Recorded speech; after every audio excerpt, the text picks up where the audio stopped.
Him साहब।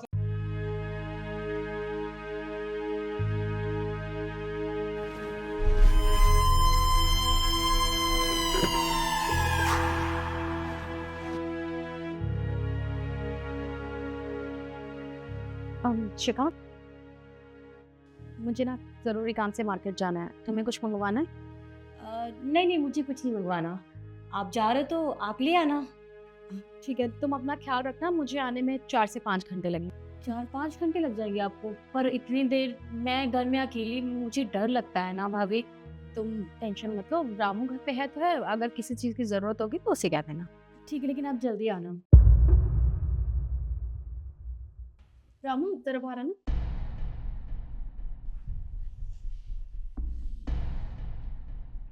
यार ये तो बहुत अच्छा हुआ, भाभी मार्केट गई हैं, मतलब घर पर कोई नहीं, सिर्फ मैं। और इस रामू का क्या करूँ? अब मुझे तरुण को तो बुलाना ही पड़ेगा, इतना अच्छा मौका है तो इसका कुछ करती हूँ। हेलो तरुण, कहाँ पर हो तुम? यार जल्दी से मेरे घर आ जाओ, भाभी घर पर नहीं है। इतना अच्छा मौका बार बार नहीं मिलता। जल्दी आ जाओ तुम, ठीक है? मैं इंतजार कर रही हूँ। Okay bye. आपकी ननद लड़के से बात कर ली है, उसे घर पे बुला रही है, और आप ऐसे ही जा रही हो ऑफिस उससे बिना कुछ कहे? तुम्हें ऐसा लगता है कि मैं इतनी बड़ी बेवकूफ़ हूँ? इतना सब देखने के बाद मैं इतनी आसानी से मार्केट चली जाऊंगी? बिल्कुल भी नहीं। ये सिर्फ मेरा प्लान है उस लड़के को रंगे हाथ पकड़ने का। नीचे गाड़ी में मैं वेट कर रही हूँ। जैसे ही वो लड़का आएगा कॉल कर देना। हिम साहब, देखिए, जिस तरीके से वो बात कर रही थी ना, मुझे लगता है कि आज वो लड़का ज़रूर आएगा, और जैसे ही वो आएगा मैं वैसे ही आपके पास फ़ोन कर दूंगा। बाकी आप आगे संभाल लेना। ठीक।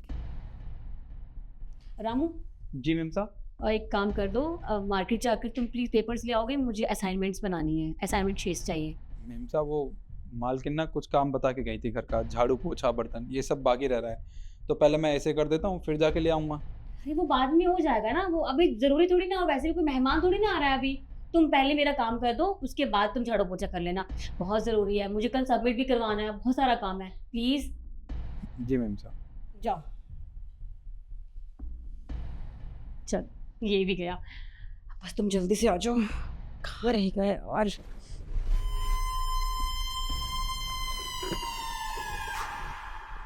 ये यही तो है छोटी मेम साहब का बॉयफ्रेंड। एक काम करता हूँ, मेम साहब को फ़ोन करके बता ही देता हूँ इसके बारे में। हेलो मेम साहब, जी आप गाड़ी में ही बैठी हैं ना?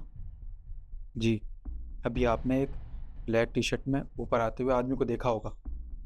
जी जी, वही छोटी मेम साहब का बॉयफ्रेंड है, और वो अभी अभी आपके ही फ्लैट में गया है।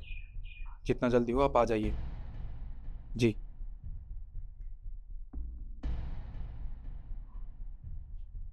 शिखा, हम्म। अगर गलती से तुम्हारी भाभी को पता चल गया ये सब, वो तो तुम्हें गांव भेज देंगी। तुम्हें पता कैसे चलेगा? अब देखो, जो भाभी यहाँ रहती नहीं है, मैं तुम्हें तब बुलाती हूँ। तुम तभी आओगे जो भाभी यहाँ नहीं होंगी, तो उन्हें पता कैसे चलेगा? तो तुम टेंशन मत लो, और मैं संभाल लूंगी। अरे बहुत तेज हो। शिखा,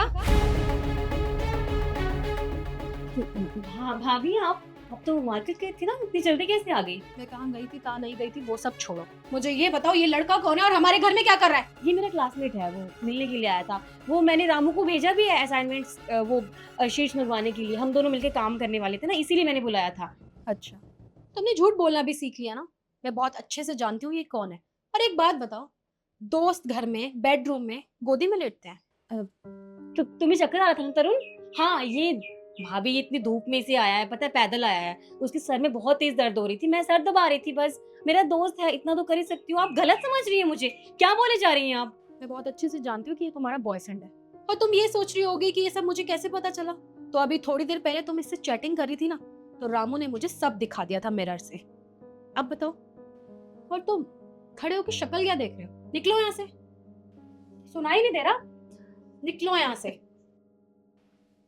और तुम्हें ये सब करते हुए शर्म नहीं आई? वो दिन याद नहीं आया जब तुम्हारे मम्मी पापा से भाई से लड़के में तुम्हें यहाँ पे लेकर आई थी, ताकि तुम पढ़ लिख के हमारा नाम रोशन कर सको? लेकिन तुम नाम मिट्टी में मिलाने में लगी हुई हो। भाभी मुझे माफ कर दीजिए, मैं बस ऐसे मैं इनकी बातों में आ गई थी। मैं आज के बाद कभी ऐसा नहीं करूंगी। मैं आई प्रॉमिस, मैं पढ़ाई पर ध्यान दूंगी। पक्का? शिखा, तुमने ये भी नहीं सोचा कि तुम्हारे भैया को किसी ने बता दिया तो उन पे क्या बीतेगी?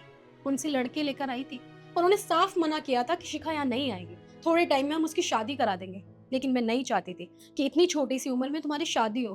अरे सब लड़कियों का सपना होता है वो पढ़ लिख के कुछ करें, लेकिन तुम्हारा सपना तो कुछ और ही था। तुमने तुमने मेरा भरोसा तक तोड़ा, जो तुम्हारे लिए सब कुछ करती है, सबसे लड़ती है। सॉरी, आज के बाद नहीं होगा।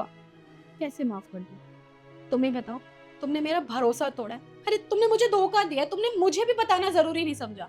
नहीं, ऐसा कभी नहीं होगा। और अगर आपको ऐसा लगा तो आप मुझे गाँव भेज दीजिएगा। पढ़ाई करो बैठ के।